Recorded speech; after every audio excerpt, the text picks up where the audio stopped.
এই লম্বা হ্যান্ডসাম ছেলেটির সাথে তারই কলেজের একটি খাটো দুষ্টু মেয়ের সবসময় ঝগড়া মারামারি লেগেই থাকে। কিন্তু ধীরে ধীরে ছেলেটি এই দুষ্টু মেয়েটার প্রেমে পড়ে যায়। কিভাবে লম্বা হ্যান্ডসাম ছেলেটি এই খাটো দুষ্টু মেয়েটাকে ভালোবেসে ফেলে, আজ আমি তোমাদের সেই গল্পটি বলবো।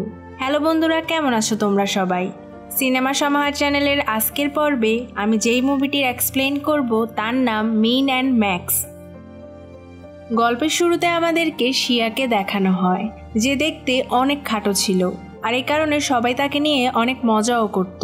তবে শিয়া অনেক ভালো ক্যারাটে জানে। এছাড়াও সো ওয়ার্ল্ড নামের একটি গেমে সে 4 বার চ্যাম্পিয়ন হয়েছে। শিয়া তার পড়াশোনার পাশাপাশি একটি ক্যাফেতে জব করে। তো আজ শিয়া ক্যাফেতে আসলে দেখে একটি মেয়ে একটি হ্যান্ডসাম ছেলেকে প্রপোজ করে, কিন্তু ছেলেটি মেয়েটিকে রিজেক্ট করে দেয়। তাই রেগে মেয়েটি ছেলেটির মুখে পানি মেরে দেয়। শিয়া তখন ছেলেটির জন্য টিস্যু নিয়ে আসে। তখন ছেলেটি শিয়াকে বলে, আমি অনেক ভালো ফটোগ্রাফার, তুমি কি আমার মডেল হবে? শিয়া বলে, আগে তোমার তোলা ছবি দেখি, তারপর জানাবো। এরপর শিয়া ছেলেটির ক্যামেরা নিয়ে সেখান থেকে নিজের ছবিগুলো ডিলিট করে দেয়, কারণ শিয়া জানতো এই ছেলেটি অনেকদিন ধরে লুকিয়ে লুকিয়ে তার ছবি তুলত। ছবি ডিলিট করাতে ছেলেটি রেগে যায়, আর সে ক্যাফের ম্যানেজারের কাছে শিয়ার নামে কমপ্লেন করে, যার কারণে ম্যানেজার শিয়াকে চাকরি থেকে বাদ দিয়ে দেয়। শিয়া তো এতে খুব রেগে যায়। তো এরপর শিয়া কাস্টমার হয়ে তার ম্যানেজারকে বলে তার জন্য একটি কফি নিয়ে আসতে, আর তারপর সেই কফি ছেলেটির গায়ে মেরে ছেলেটির থেকে প্রতিশোধ নেয়। কিন্তু ছেলেটি যখন উঠে দাঁড়ায় শিয়া তো অনেক অবাক হয়ে যায়, কারণ ছেলেটি অনেক লম্বা ছিল। এরপর শিয়া তার বেস্ট ফ্রেন্ড ব্ল্যাকের কাছ থেকে জানতে পারে এই লম্বা ও হ্যান্ডসাম ছেলেটির নাম হচ্ছে জাং। জাং একজন ফটোগ্রাফার, আর এত লম্বা ও হ্যান্ডসাম হওয়ার কারণে সব মেয়েরা জাংয়ের জন্য অনেক পাগল।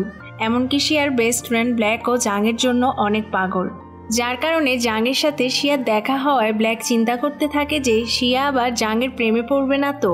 শিয়া তখন বলে সে কখনোই জাংয়ের প্রেমে পড়বে না, কারণ তার তো বয়ফ্রেন্ড আছে। আসলে শিয়া অনলাইনে মিস্টার র্যাবিট নামে এক ছেলের সাথে প্রেম করে, তবে সে কখনো ছেলেটিকে দেখেনি, শুধুমাত্র ছেলেটির সাথে তার চ্যাটিং হয়। পরের দিন শিয়া লাইব্রেরিতে আসে, আর সেখানে আগে থেকেই জাং ছিল। সে শিয়াকে দেখে আবারও লুকিয়ে লুকিয়ে তার ছবি তুলে নেয়। এরপর শিয়ার কাছে এসে বলে, আমি কি তোমাকে সাহায্য করব? শিয়া রেগে বলে, তুমি এখানে কেন এসেছো, আর আমার কোনো সাহায্যের দরকার নেই। এই বলে একটি মই দিয়ে সে বই নিতে যায়, কিন্তু জাং সেই বইটা তার আগেই নিয়ে নেয়। শিয়া বলে, এই বইটা তোমার আগে আমি ধরেছি। জাং বলে, ও তাই নাকি? এই বলে জাং আবার বইটা আগের জায়গায় রেখে দেয়। তাই শিয়া আবার মইতে উঠে বই নিতে যায়, তবে শিয়া পা পিছলে পড়ে যায়। তবে জাং তাকে ধরে ফেলে, কিন্তু ভুলে জাংয়ের হাত তার বুকে চলে যায়। শিয়া ভাবে জাং এটা ইচ্ছা করে করেছে, আর যেহেতু শিয়া অনেক ভালো ক্যারাটে জানে, সে জাংকে এমন জোরে এক লাথি মারে বেচারা জাংয়ের অবস্থা একেবারেই খারাপ হয়ে যায়। তো একটু পর জাং বাসায় আসলে তার বন্ধু লিন বলে, কার এত বড় সাহস যে তোমার মতো এত লম্বা একটা ছেলেকে মারধর করেছে, তার নাম বলো আমাকে। জাং তখন শিয়ার ছবি দেখিয়ে বলে, এই মেয়েটা আমার এমন হাল করেছে। এটা শুনে লিন তো অনেক অবাক হয়ে যায়, যে খাটো পিচ্ছি একটা মেয়ে কিনা এমন লম্বা ছেলের এই অবস্থা করেছে। যাই হোক, লিন বলে, আমি তোমাকে আগেই বলেছি এই মেয়েটার থেকে দূরে থাকতে, কারণ ও খুবই ভয়ঙ্কর। আর তুমি তো আমাকে এই মেয়েটার ব্যাপারে সব খোঁজখবর নিতে বলেছ, আমি একেবারে ওর সব খোঁজখবর নিয়ে এসেছি। এরপর লিন জাংকে শিয়ার ব্যাপারে সব কিছু জানায়, মানে শিয়া কোথায় থাকে, কি করে, এই সব ইনফরমেশন লিন জাংকে দেয়। সেই সঙ্গে লিন এটাও বলে যে শিয়ার একজন বয়ফ্রেন্ডও আছে। এটা শুনে জাং বলে, আমাকে এ কথা কেন বলছো? আমি কি এই খাটো মেয়েটার প্রেমে পড়বো নাকি? ওর প্রেমে পড়লে তো আমাকে ওকে কোলে নিয়ে হাঁটতে হবে। পরের দিন শিয়া ক্যারাটে প্র্যাকটিসে আসলে তারই টিমের এক মেয়ে এসে বলে, বাস্কেটবল খেলোয়াড়রা আগে থেকেই আমাদের রুমটা দখল করে রেখেছে। তখন শিয়া খেয়াল করে বাস্কেটবল টিমের লিডার হচ্ছে জাং। শিয়া এসে জাংকে বলে, 1 মিনিটের মধ্যেই এখান থেকে চলে যাও। এ কথা শুনে জাং ও তার টিমের সবাই হাসতে থাকে, যে একটা পিচ্ছি মেয়ে কিনা তাদেরকে এ কথা বলছে। তো জাং বলে, ঠিক আছে, তাহলে আমাদের মধ্যে একটা লড়াই হয়ে যাক, যে বাস্কেটবল খেলায় জিতবে সে এই রুমে থাকবে। শিয়াও এতে রাজি হয়ে যায়। এরই মধ্যে সেখানে লিনও চলে আসে। সে শিয়া ও জাংকে দেখে বলে, বাহ, ওদের দুজনকে তো একসঙ্গে খুব সুন্দর মানিয়েছে। লিন ওদের ছবি তুলতে থাকে। লিনের সাথে সাথে সেখানে থাকা সবাই ওদের ছবি তুলে ইন্টারনেটে টল বয় শর্ট গার্ল কাপল নামে আপলোড করে দেয়, আর মুহূর্তে তাদের দুজনের ছবি অনেক ভাইরাল হয়ে যায়। অন্যদিকে শিয়া ও জাং এর বাস্কেটবল খেলা শুরু হয়ে যায়। দুজনেরই পয়েন্ট সমান সমান হয়ে যায়। তো এরপর জাং এর পালা থাকে। তখন শিয়া জাংকে হারানোর জন্য ইচ্ছে করে তার মনোযোগ নষ্ট করতে থাকে, আর যার ফলে জাংয়ের বল মিস হয়ে যায়, আর শেষমেশ শিয়া জিতে যায়। জাং বলে, এটা হবে না, তুমি চিটিং করেছো। শিয়া বলে, ঠিক আছে, তাহলে আমাদের দুজনের একটা ক্যারাটে ফাইটও হয়ে যাক। জাং বলে, তোমার মতো পিচ্ছি একটা মেয়েকে আমি আঙ্গুল দিয়েই ফেলে দিতে পারবো। এ কথা শুনে শিয়া রেগে যায়, আর রেগে বেচারা জাংয়ের কাপড়টাই ছিঁড়ে দেয়। যাই হোক, এরপর দুজনে ক্যারাটে কম্পিটিশনের জন্য রেডি হয়ে যায়, কিন্তু ভুল করে শিয়া তার মাথা দিয়ে জাংয়ের নাক ফাটিয়ে দেয়। জাংয়ের নাক থেকে রক্ত পড়তে থাকে। তাও বেচারা জাং কম্পিটিশন থেকে চলে যায় না। সে এই ফাটা নাক নিয়ে ফাইট করতে শুরু করে দেয়। শিয়ার সাথে জাং একদমই পেরে উঠছিল না। একের পর এক মার খেয়ে জাংয়ের অবস্থা খারাপ হয়ে যায়, আর এবারও শিয়া ফাইটে জিতে যায়। পরের দিন জাং তার হাতে শুধু শুধু প্লাস্টার লাগিয়ে নেয় শিয়ার থেকে বদলা নেওয়ার জন্য। এরপর জাং ক্যান্টিনে এসে ইচ্ছে করে হাত থেকে খাবার ফেলে দেয়। শিয়া এটা দেখে তাকে সাহায্য করার জন্য এগিয়ে আসে। তারপর খাবার খাওয়ার সময় জাং এমন অভিনয় করতে থাকে যে হাতের ব্যথায় সে খাবার মুখের সামনেও নিতে পারছে না। তখন শিয়া বাধ্য হয়ে জাংকে খাইয়ে দেয়। এইদিকে শিয়া ও জাংকে এইভাবে দেখে ব্ল্যাক অনেক ক্ষেপে যায়, আর সে রেগে তাদের দিকেই আসতে থাকে। কিন্তু ওই সময় লিন এসে ব্ল্যাককে ধরে নিয়ে যায়, যাতে সে শিয়া ও জাংকে কোনোরকমভাবে বিরক্ত না করতে পারে। বাড়ি ফেরার সময়ও জাং অভিনয় শুরু করে দেয় যে এই ব্যথা নিয়ে সে বাইক চালিয়ে বাসায় যেতে পারবে না। আবারও বাধ্য হয়ে শিয়া জাংয়ের মতো লম্বু একটা ছেলেকে তার ছোট্ট সাইকেলে করে বাসায় পৌঁছে দেয়। তখন জাং শিয়াকে বলে, রাতে খাবার খাইয়ে দেওয়ার জন্য আমার বাসায় চলে এসো। এটা শুনে শিয়া তো অনেক রেগে যায়, আর রেগে এবার সে জাংকে জুতাই মেরে বসে। এরপর দেখা যায় শিয়া তার দুই বান্ধবীকে নিয়ে পার্কে ঘুরতে আসে। তখনই একটি মেয়ে তার দলবল নিয়ে শিয়ার পথ আটকায়। এই মেয়েটা আসলে জাংকে অনেক পছন্দ করে। মুভির শুরুর দিকেই এই মেয়েটাই জাংকে প্রপোজ করেছিল, তবে আমরা তো দেখেছি জাং মেয়েটাকে রিজেক্ট করে দিয়েছে। তারপরও এই মেয়েটা জাংয়ের পিছুই ছাড়ে না। মেয়েটা শিয়াকে বলে জাংয়ের থেকে দূরে থাকতে, তা না হলে সে শিয়ার খবর করে ছাড়বে। শিয়া তো এই কথা শুনে অনেক ক্ষেপে যায়, আর সে মেয়েটা ও তার দলের সবাইকে ইচ্ছা মতো মারধর করে। মারামারির এক পর্যায়ে মেয়েটা শিয়াকে পেছন থেকে লাঠি দিয়ে আঘাত করতে নেয়। তখনই জাং এসে শিয়াকে বাঁচিয়ে নেয়, তবে লাঠির আঘাতে জাংয়ের নকল প্লাস্টার ভেঙে যায়, আর শিয়াও জাংয়ের এতদিনের নাটক বুঝে যায়, আর তাই সে জাংকেও মেরে উচিত শিক্ষা দেয়। পরের দিন ঘুম থেকে উঠতে শিয়ার অনেক দেরি হয়ে যায়, তাই সে লুকিয়ে লুকিয়ে জানালা দিয়ে ক্লাসে ঢুকে পড়ে। একটু পর সে খেয়াল করে জাং তার পাশেই বসে আছে। জাং শিয়াকে বলে, আজ আমার জন্মদিন, তোমার সাথে আমি এই দিনটা সেলিব্রেট করব। কিন্তু শিয়া যেতে রাজি হয় না। তাই জাং ম্যাডামের সামনে গিয়ে বলে, দেখুন ম্যাডাম, শিয়া আমাকে মেরে আমার কি অবস্থা করেছে, তাই শিয়ার এখন ক্ষতিপূরণ দিতে হবে। আপনি অনুমতি দিলে ও আমাকে নিয়ে ডাক্তারের কাছে যাবে। ম্যাডাম তখন বলে, আরে তোমরা দুজন তো এখন সেলিব্রিটি কাপল হয়ে গিয়েছো, যাও যাও তাড়াতাড়ি যাও। ক্লাস থেকে বের হয়ে শিয়া বলে, তোমাকে তো অস্কার দেওয়া উচিত, এত ভালো অভিনয় কি করে করতে পারো।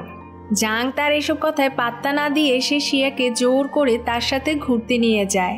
সারাদিন জাং ও শিয়া অনেক মজা করে। ঘোরাঘুরি শেষে জাং শিয়াকে শপিং করিয়ে দেয়, কিন্তু বিল পে করতে গেলে দেখা যায় জাংয়ের কার্ড কাজ করছে না। তাই ঠেকায় পড়ে শিয়া জাংকে ট্রিট দেয়। জাং এতে বেশ খুশি হয়। জাং শিয়াকে বলে, যাক ভালোই হয়েছে আমার কার্ড কাজ করছে না, তা না হলে তো তোমার কাছ থেকে ট্রিট পেতাম না। খাবার খাওয়া শেষে দুজন অনেকক্ষণ ডান্স করে। এরপর গাড়ি চালিয়ে বাড়ি ফেরার পথে শিয়া বলে, জানো খাটো মানুষদের দুটো গ্রুপ রয়েছে। এক গ্রুপের ওরা জন্মগতই খাটো হয়, আরেক গ্রুপের ওরা ছোট থাকতে লম্বা থাকে, তবে বড় হলে ওরা আর লম্বায় বাড়ে না। আর আমি এই দ্বিতীয় গ্রুপের খাটো মানুষ। এটা শুনে জাং বলে, তুমি অতটাও খাটো না, অন্য মেয়েদের মতো তোমার নর্মালি হাইট। এরপর জাং শিয়াকে বলে, তো তুমি যখন এত কিছু জানো তো বলো দেখি আমি কেন অত লম্বা। শিয়া মজা করে বলে, তোমার সারনেম মনে হয় লম্বা, এটা নিয়ে তারা দুজনে অনেক হাসতে থাকে। তখনই জাংয়ের গাড়ির সাথে এক লোকের গাড়ির ধাক্কা লাগে। লোকটি অনেক চিৎকার চেঁচামেচি করতে থাকে আর বলে তার গাড়ির ক্ষতিপূরণ দিতে হবে। তখন শিয়া গাড়ি থেকে বের হয়ে আসে লোকটির সঙ্গে কথা বলতে। তখন সে লোকটির ব্লেজারে থাকা ব্রোঞ্জ দেখে বুঝতে পারে লোকটি সো ওয়ার্ল্ড গেমের প্লেয়ার।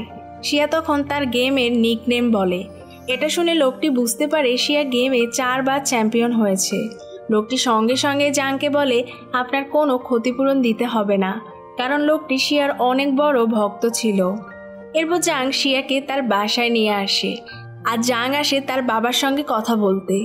সে তার বাবাকে জিজ্ঞেস করে সে কেন তার ক্রেডিট কার্ড বন্ধ করে দিয়েছে। জাংয়ের বাবা বলে তুমি আমার কথা মতো না চললে তোমার সাথে এমনটাই করব। আসলে জাংয়ের বাবা চায় না জাং একজন ফটোগ্রাফার হোক। বাবার সাথে ঝগড়া করে জাংয়ের মন খারাপ হয়ে যায়। তখন শিয়া জাংকে বার্থডে উইশ করে, কারণ সারাদিন ও জাংয়ের সাথে থাকলেও ওকে বার্থডে উইশ করেনি। জাং তখন শিয়াকে বলে আজকের দিনে আমি চাই তুমি আমার গার্লফ্রেন্ড হও, কারণ আমি তোমাকে অনেক ভালোবাসি।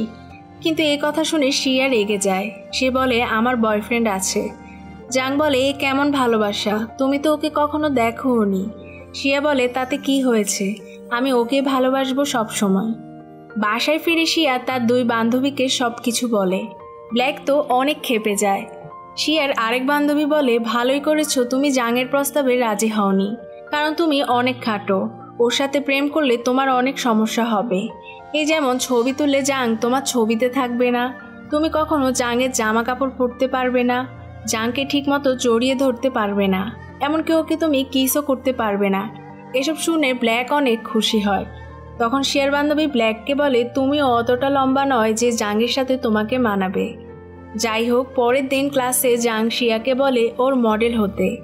শিয়া বলে এক শর্তে তোমার মডেল হব, তোমাকে মেয়ে সেজে কোনো দোকান থেকে কিছু চুরি করতে হবে। জাংও রাজি হয়ে যায়। এরপর মেয়ে সেজে এক দোকান থেকে কানের দুল নিয়ে দৌড় দেয়। দোকানি ওকে ধরার জন্য ওর পিছু করে, কোনো মতে ও পালিয়ে বাঁচে। তারপর ফাইনালি শিয়া ওর মডেল হয়ে ফটোশ্যুট করে।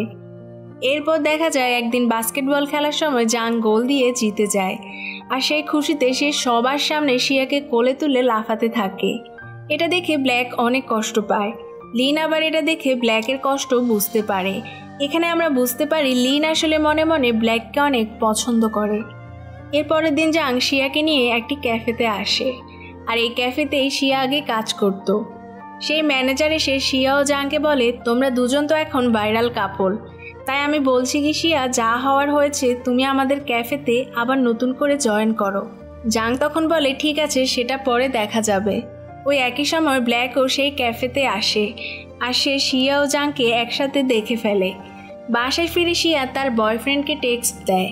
সে বলে তুমি আমাকে কেন টেক্সট করো না, আমার মনে হচ্ছে আমি ধীরে ধীরে জাংয়ের প্রেমে পড়ে যাচ্ছি। এমন সময় ব্ল্যাকও বাসায় আসে শিয়াকে বলে তুমি তো জানো আমি জাংকে কতটা ভালোবাসি, তারপরও কি করে ওর সাথে ডেট করো। শিয়া বলে জাংয়ের সাথে আমার কোনো সম্পর্ক নেই, কিন্তু ব্ল্যাক কিছুতেই বিশ্বাস করে না, আর রাগ করে বাসা থেকে বের হয়ে একটি বারে চলে আসে। আর সেখানে তার সাথে লিনের দেখা হয়ে যায়। লিন তাকে অনেক সান্ত্বনা দেয় আর তার ব্ল্যাকের প্রতি ভালোবাসার কথাও জানায়। ব্ল্যাকও লিনের কথায় রাজি হয়ে যায়। পরের দিন শিয়াকে তার এক বান্ধবী প্লেগ্রাউন্ডে ডেকে আনে। আসলে জাংয়ের কথাই শিয়ার বান্ধবী তাকে এখানে ডেকে এনেছে। তারপর জাং সবার সামনে খুব সুন্দর করে শিয়াকে প্রপোজ করে। এটা দেখে ব্ল্যাকও তখন অনেক খুশি হয়, কারণ ও এখন লিনকে ভালোবাসে। কিন্তু শিয়া কিছু না বলে কাঁদতে কাঁদতে সেখান থেকে চলে যায়।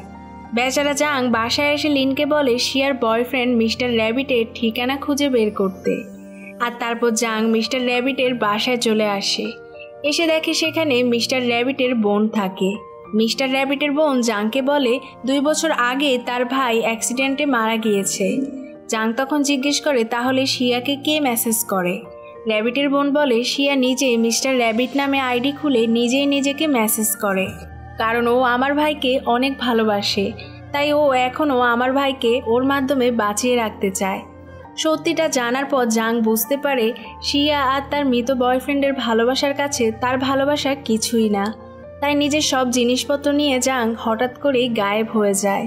আর তার এই গায়েব হয়ে যাওয়াতে শিয়াও অনেক কষ্ট পায়। সে জাংকে অনেক মিস করতে থাকে। ক্লাসের ম্যাডাম এসব জানতে পেরে শিয়াকে বোঝায়। ম্যাডাম বলে, তুমি এভাবে একা একা বাঁচতে পারবে না, তোমার উচিত জাংয়ের কাছে ফিরে যাওয়া। এরপর অনেক দিন কেটে যায়। শিয়াকে তার 2 বান্ধবী একটি এক্সিবিশন হলে নিয়ে আসে, কিন্তু সেখানে ঢুকে তারা 3 জনই অবাক হয়ে যায়, কারণ সেই এক্সিবিশন হলে জাং শিয়ার ছবি দিয়ে একটি ডাইমেনশন তৈরি করেছে। এটা দেখে শিয়া অনেক ইমোশনাল হয়ে যায় আর কাঁদতে কাঁদতে বাইরে এসে চিৎকার করে জাংকে ডাকতে থাকে। বলে, জাং তুমি কোথায় চলে গিয়েছো? দয়া করে আমার জীবনে ফিরে আসো, আমিও তোমাকে অনেক ভালোবাসি।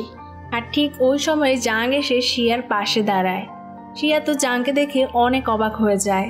সে সঙ্গে সঙ্গে জাংয়ের কোলে উঠে পড়ে, দুজন দুজনকে জড়িয়ে ধরে চুমু খায়। আর এখানেই এই সুন্দর মুভিটি শেষ হয়ে যায়। এতক্ষণ সাথে থাকার জন্য ধন্যবাদ। ভিডিওটি ভালো লাগলে লাইক করো, বন্ধুদের সঙ্গে শেয়ার করো। এমনই আরও ভিডিও পেতে চাইলে সিনেমা সমাহার চ্যানেলটিকে সাবস্ক্রাইব করে পাশে থাকা বেল আইকনে ক্লিক করে রাখো। শীঘ্রই কথা হবে নতুন কোনো ভিডিওতে। সেই পর্যন্ত ভালো থাকো, সুস্থ থাকো।